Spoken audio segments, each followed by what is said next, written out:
পটল চিংড়িতে বাড়িতে কম বেশি বানানোই হয়, তবে আজ আমি আপনাদের সাথে শেয়ার করব অনুষ্ঠান বাড়ির সাথে পটল চিংড়ি কিভাবে বানাবেন।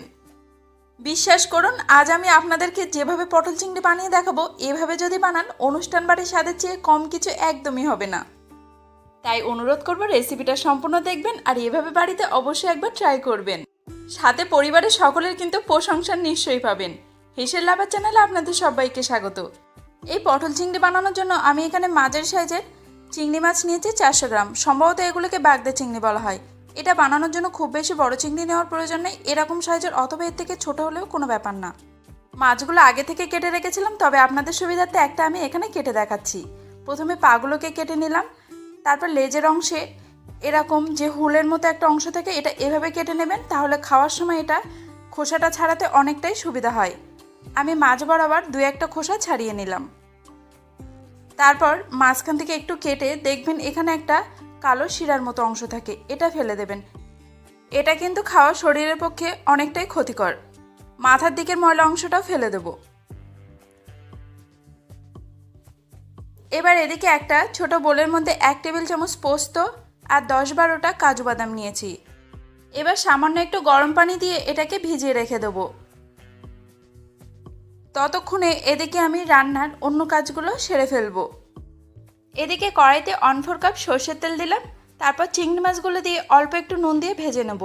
অন্য কোনো কিছু মশলা এখানে ব্যবহার করার প্রয়োজন নেই, তাহলে তেলটা কালো হয়ে যাবে।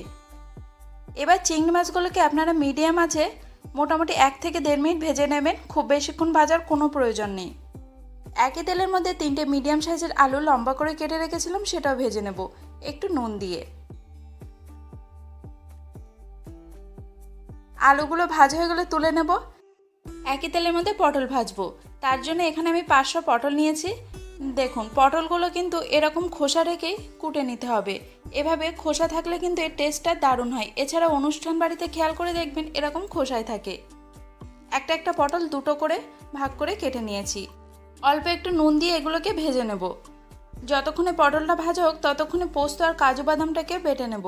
তার জন্য প্রথমে আমি এর পানিটাকে ছেঁকে নেব, নিয়ে মিক্সারে দিয়ে প্রথমে একটু বেটে নেব, তারপর পানিটা দিয়েও ব্লেন্ড করব। আপনারা চাইলে কিন্তু শিলনোড়ায় এই কাজটাও করে নিতে পারেন। অ্যাকচুয়ালি প্রথমে যদি পানি দিয়ে এটাকে ব্লেন্ড করা হয় তাহলে ভালোভাবে ব্লেন্ড হবে না, তাই শুকনো অবস্থায় আগে ব্লেন্ড করে নিয়ে পানি দিয়ে করে নিলাম। এবার আমি এখানে 100 গ্রাম মিষ্টি দই নিয়েছি, দইটাকে ভালোভাবে ফেটিয়ে নেব। আপনারা চাইলে কিন্তু টক দই ব্যবহার করতে পারেন, তবে মিষ্টি দই দিলে টেস্টটা অনেকটা ভালো হবে। এছাড়াও পটলের তরকারিটা হালকা মিষ্টি মিষ্টি হয়, তার জন্য আমি এখানে মিষ্টি দই ব্যবহার করেছি। আপনারা যদি কেউ টক দই ব্যবহার করেন সেক্ষেত্রে কিন্তু এতে একটু মিষ্টি যোগ করতে হবে। পটলগুলো ভাজা হয়ে গেলে তুলে নেব, খুব ভালোভাবে কিন্তু ভেজে নেবেন। এবার এখানে 1 টুকরো দারচিনি, 4টে লবঙ্গ, 3টে এলাচ নিয়ে একটু থেতো করে নেব। পটল ভাজা তেলের মধ্যে আমি অল্প একটু তেল যোগ করে তার মধ্যে গরম মশলাটা দিয়ে দিলাম। সামান্য একটু নাড়াচাড়া করে 3টে মিডিয়াম সাইজের পেঁয়াজ পেস্ট করে রেখেছিলাম, সেটাও দিয়ে দিলাম। চাইলে আপনারা কিন্তু পেঁয়াজ মিহি করে কুচিয়ে ব্যবহার করতে পারেন, তবে পেঁয়াজের পরিমাণটা একটু বেশি রাখার চেষ্টা করবেন। মিডিয়াম টু হাই আছে পেঁয়াজটা নাড়াচাড়া করব যতক্ষণ এর কাঁচা গন্ধটা যায়। এবার এর মধ্যে 1.5 চা চামচ রসুন বাটা, 1.5 চা চামচ আদা বাটা দিয়ে দিলাম।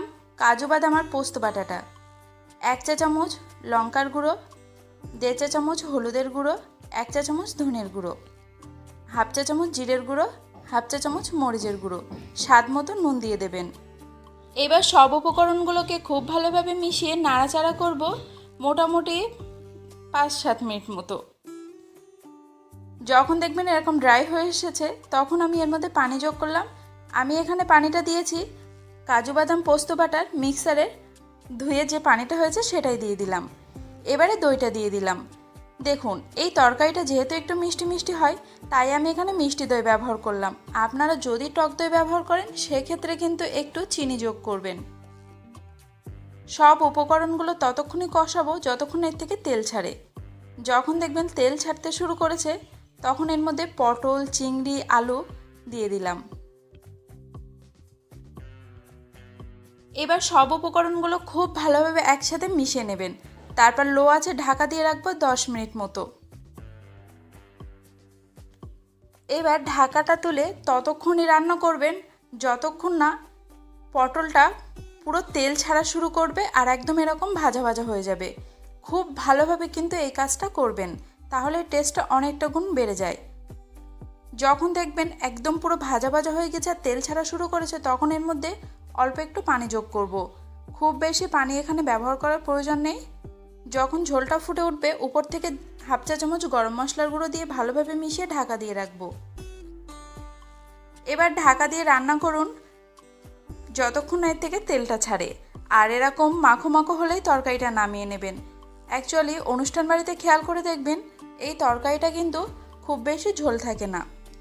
ব্যাস তৈরি হয়ে গেল আজকের আমার পটল চিংড়ি। কেমন লাগলো কমেন্টে জানাবেন। নিশ্চয়ই ভালো লেগেছে, তাই সাবস্ক্রাইবটা করতে একদম ভুলে যাবেন না কিন্তু, কারণ বিভিন্ন রকম নতুন নতুন রেসিপি দেখতে হবে। তো দেখা হবে পরবর্তী আবার নতুন একটা ভিডিও নিয়ে। আপনারা কিসের রেসিপি দেখতে চান আমাকে কমেন্টে জানাতে একদম ভুলে যাবেন না।